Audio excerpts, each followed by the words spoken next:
Jornal. Câmara dos Deputados.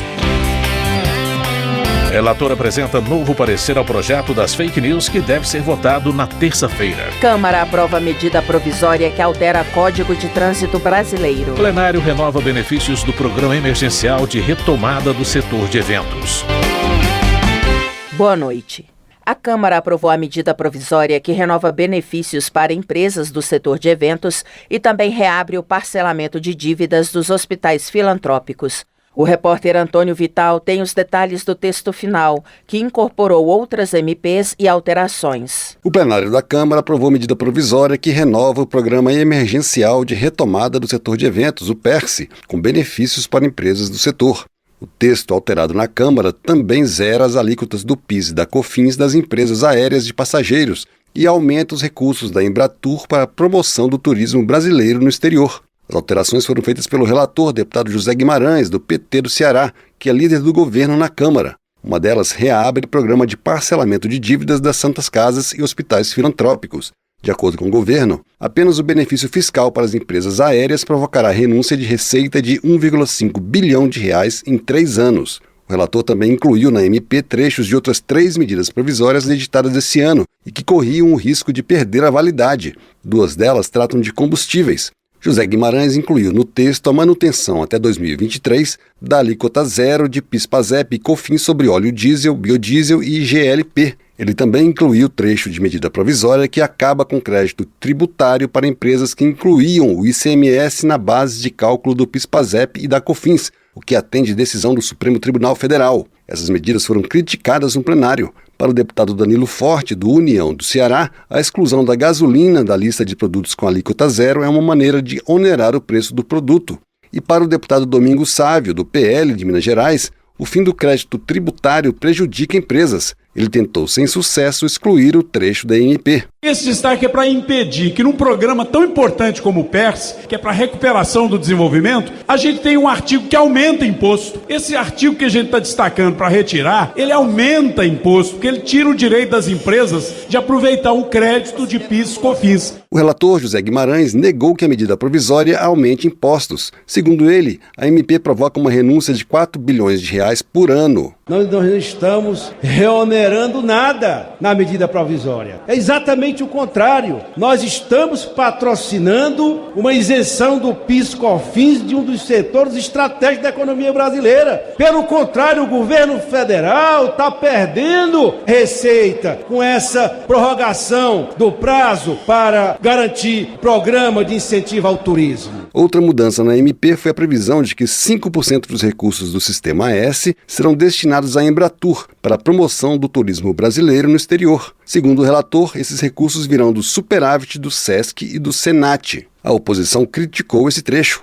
O deputado Marcel Van Hatten, do Novo do Rio Grande do Sul, disse que o PT votou contra a medida parecida proposta no governo Jair Bolsonaro. Esta é a prova da incoerência do governo do PT, que antes não queria mandar dinheiro para a Embratur desses mesmos fundos, e um dinheiro em menor monta quando era sob o governo Bolsonaro, e agora está pedindo 400 milhões. Outra alteração feita pelo relator foi a reedição do Programa Especial de Regularização Tributária para Santas Casas, o que foi comemorado pelo deputado Antônio Brito, do PSD da Bahia, coordenador da Frente Parlamentar das Santas Casas. Nesta medida provisória é permitido o parcelamento dos débitos das Santas Casas para que possam ter a CND, certidão negativa de débito, sem nenhum tipo de isenção ou benefício para receber os 2 bilhões aprovado pelo governo, aprovado por esta casa. A medida provisória que renova benefícios para empresas do setor de turismo e eventos e zera alíquotas sobre combustíveis para empresas aéreas seguiu para análise do Senado. Da Rádio Câmara de Brasília, Antônio Vital. Luiz Lima, do PL do Rio de Janeiro, chama de incoerente a atitude de parlamentares governistas que no ano passado se posicionaram contra a medida provisória que direciona 5% dos recursos do SESC e do SENAC para a Embratur e que essa semana votaram a favor da matéria. Na avaliação de Luiz Lima, a mudança de postura ocorreu porque os partidos da base contam desde o início da gestão Lula com cargos na Embratur. Ele lembra que com a proposta aprovada, o órgão receberá mais de R$400 milhões. Transportes. Pedro Ayrara, do Patriota de Minas Gerais, informa que Belo Horizonte é a capital com a passagem de ônibus mais cara do país. O deputado protesta contra o recente aumento de 33% que, segundo ele, não se justifica devido à má qualidade do transporte coletivo na cidade. Pedro Ayrara denuncia que o aumento penaliza, sobretudo, o trabalhador mais vulnerável, que, dependendo do deslocamento, pode gastar mais da metade da renda no transporte para o trabalho.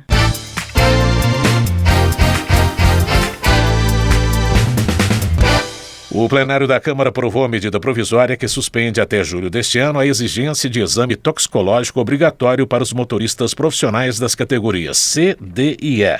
A reportagem é de Antônio Vital. O texto original da MP, editado no ano passado, suspendia a exigência até julho de 2025, mas o prazo foi abreviado pelo relator, deputado Hugo Mota, do Republicanos da Paraíba. Ele previu, porém, que o CONTRAN, o Conselho Nacional de Trânsito, estabelecerá novas regras a partir de 2024. De acordo com o relator, a alteração flexibiliza a regra em função da pandemia de Covid-19, sem minimizar a importância da realização do exame. Não foi a única mudança na proposta original.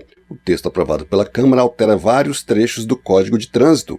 Uma das alterações aprovadas estabelece desconto de 60% no valor das multas, caso o infrator reconheça pelo sistema de notificação eletrônica que cometeu a infração e que não vai recorrer. Todas essas mudanças foram acatadas pelo relator, a partir de sugestões de deputados de vários partidos. Mas o texto dele acabou também alterado por uma emenda do PL, que teve o apoio do PT. A emenda, aprovada pelo plenário por uma diferença de apenas 10 votos, altera as regras do seguro de cargas e permite que caminhoneiros autônomos e cooperativas de transporte contratem a seguradora de sua preferência. Segundo o PL, o objetivo é evitar que as empresas que contratam o serviço de cargas imponham determinada seguradora, que daria margem a fraudes e até a redução do valor do frete. A medida foi considerada benéfica aos caminhoneiros autônomos pela deputada Érica Cocai, do PT do Distrito Federal. Isso significa dar autonomia aos transportadores autônomos, que eles possam fazer o seu próprio seguro da carga que eles vão transportar. Porque a realidade que nós temos é que empresas fazem esses seguros e muitas vezes penalizam os próprios autônomos. Ou seja, quando há qualquer avaria ou qualquer sinistro, muitas vezes os autônomos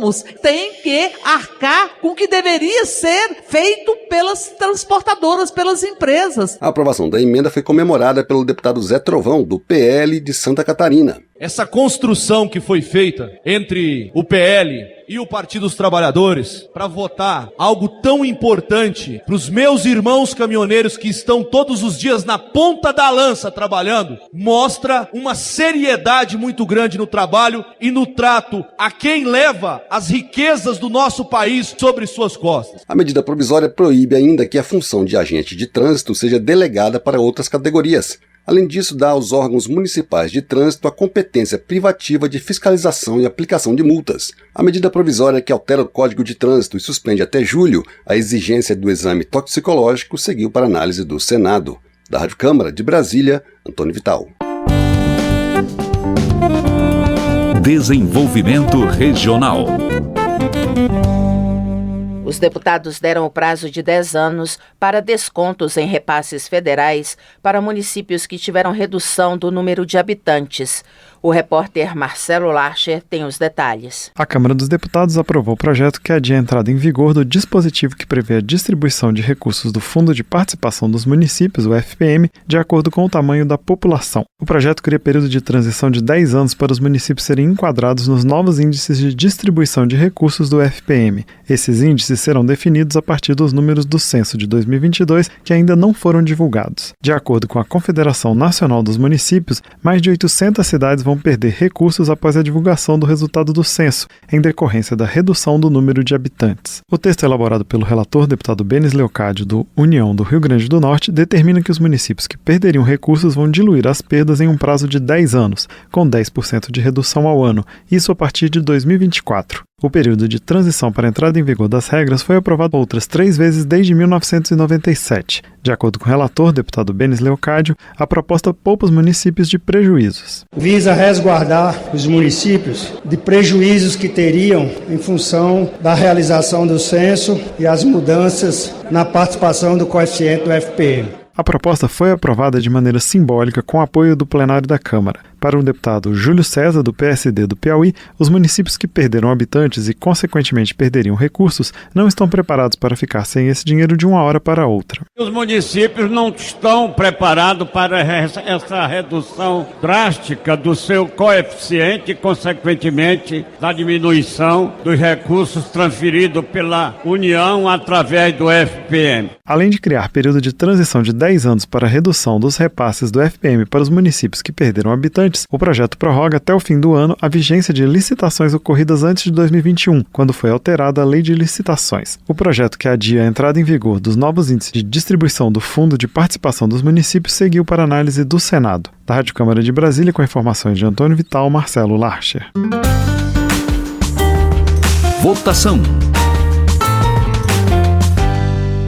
O projeto de combate à fake news será votado na próxima semana na Câmara.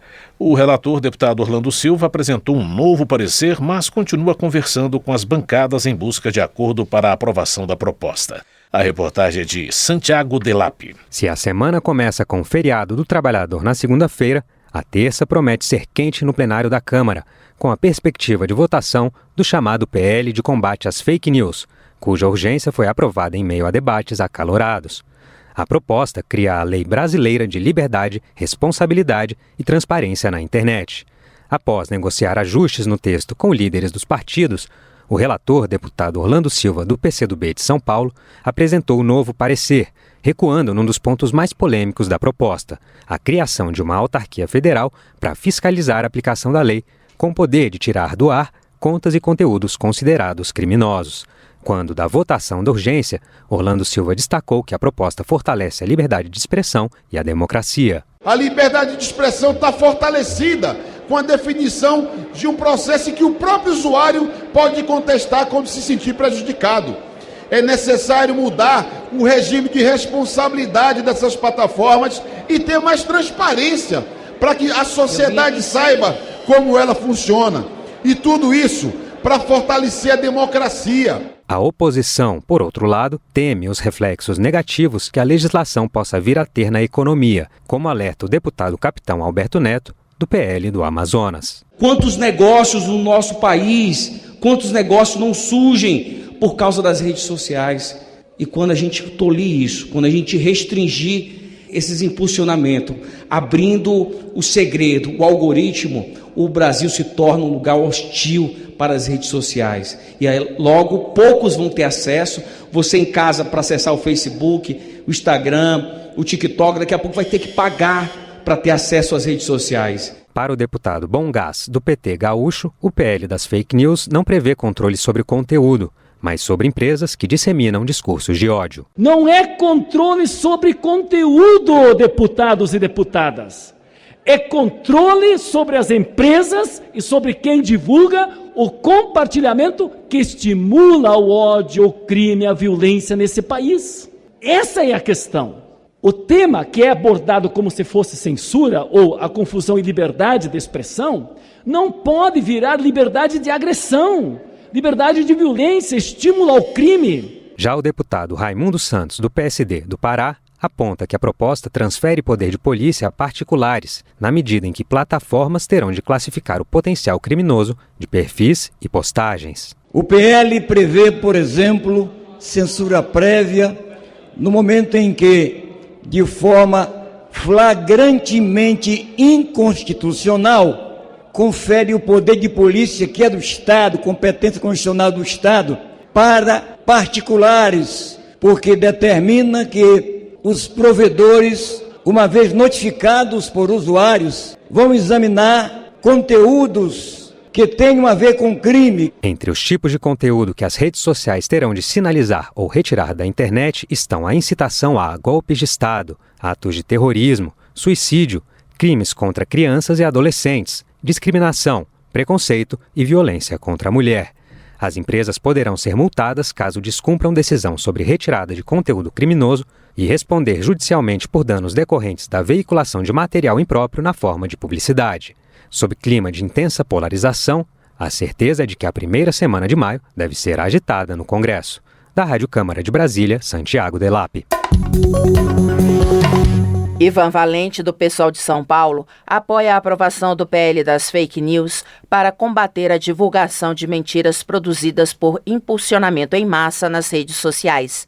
Ele afirma que essa prática contribuiu para a eleição do ex-presidente Jair Bolsonaro em 2018. Para Ivan Valente, é preciso regulamentar a legislação com o objetivo de criminalizar a disseminação de notícias falsas e assim proteger a integridade das instituições democráticas e garantir que aqueles que espalham mentiras e difamações sejam responsabilizados judicialmente. Por outro lado, Caroline de Tone, do PL de Santa Catarina, afirma que o projeto que prevê medidas de combate às fake news pode, na verdade, limitar seriamente a liberdade de expressão dos brasileiros. Caroline de Tone critica trecho da proposta que dá a Facebook, Instagram e WhatsApp o poder de censurar previamente o conteúdo postado por usuários, caso entendam tratar-se de material ilegal ou ofensivo. Ela afirma que as plataformas digitais podem até deixar o país se a matéria for aprovada. Jaque Rocha, do PT do Espírito Santo, defende a aprovação do projeto das fake news por entender que é preciso responsabilizar e punir quem divulga notícias falsas. Segundo Jaque Rocha, empreendedores e comerciantes estão inseguros sobre os rumos da economia por causa da disseminação de mentiras na internet. A deputada cobra também uma postura mais ética das plataformas que lucram com a dor e com a violência nas redes sociais. Já Abílio Brunini, do PL de Mato Grosso, faz um apelo para que as frentes parlamentares do comércio e da agropecuária orientem os deputados a se posicionarem contra o projeto de lei das fake news. O congressista critica o silêncio das duas frentes em relação à matéria. Abílio Brunini cita como exemplo o agronegócio. Ele afirma que o setor é constantemente perseguido pela mídia e conta muito com o apoio dos parlamentares de direita nas redes sociais. O deputado cobra o posicionamento dos integrantes das frentes contra o projeto. Eli Borges, do PL do Tocantins, está preocupado com o projeto que trata da criminalização de discursos de ódio na internet. Para ele, a matéria ameaça as liberdades religiosa e de expressão. Membro da Frente Parlamentar Evangélica, ele afirma que o direito à opinião é garantido a todos os brasileiros e que a Igreja tem o direito de pregar sua fé e defender suas crenças. Segundo Eli Borges, caso o PL das fake news seja aprovado, a pregação religiosa poderá ser interpretada como discurso de ódio. Ele ressalta que a Frente Parlamentar Evangélica não negocia votos e que cada deputado tem o direito de se posicionar de acordo com a própria consciência. Rogério Correia, do PT de Minas Gerais, afirma que a possível aprovação do PL das fake news tem assombrado os bolsonaristas. De acordo com o congressista, aqueles que propagaram mentiras contra o presidente Lula estão preocupados, pois não terão mais espaço para disseminar falsidades caso a proposta seja aprovada. Para Rogério Correia, é preciso impedir que fascistas e extremistas ocupem as redes sociais para plantar o terror nas escolas ou para propor um golpe de Estado, como aconteceu recentemente. Pastor Henrique Vieira, do PSOL do Rio de Janeiro, acredita que o PL das fake news representa a defesa da democracia. De acordo com o deputado, regular a internet não quer dizer censurar, mas sim combater o extremismo, a política do ódio e a violência organizada por meio das redes sociais. Pastor Henrique Vieira acredita que a internet não pode ser um espaço sem lei, onde a violência é estimulada sem que nenhuma medida seja tomada e nenhuma punição aplicada. Mas Carlos Jordi, do PL do Rio de Janeiro, afirma que o projeto das fake news pretende, na verdade, instituir a censura no país. Ele afirma que a proposta é cheia de dispositivos que inviabilizam o trabalho das redes sociais e privilegiam os veículos de informação tradicionais, como Globo, SBT, Record, Folha de São Paulo e Estadão, que, segundo ele, perderam muito dinheiro com a chegada da internet. Carlos Jordi acrescenta que o texto em discussão pretende calar os conservadores sobre temas polêmicos, concedendo aos provedores o poder de atuar preventivamente e retirar conteúdos considerados potencialmente ilegais. Termina aqui o Jornal Câmara dos Deputados com trabalhos técnicos de Tony Ribeiro e apresentação de José Carlos Andrade e Luciana Vieira. Uma boa noite para você. Uma ótima noite. A Voz do Brasil retorna na terça-feira. Bom fim de semana e bom feriado. Você ouviu A Voz do Brasil. Boa noite.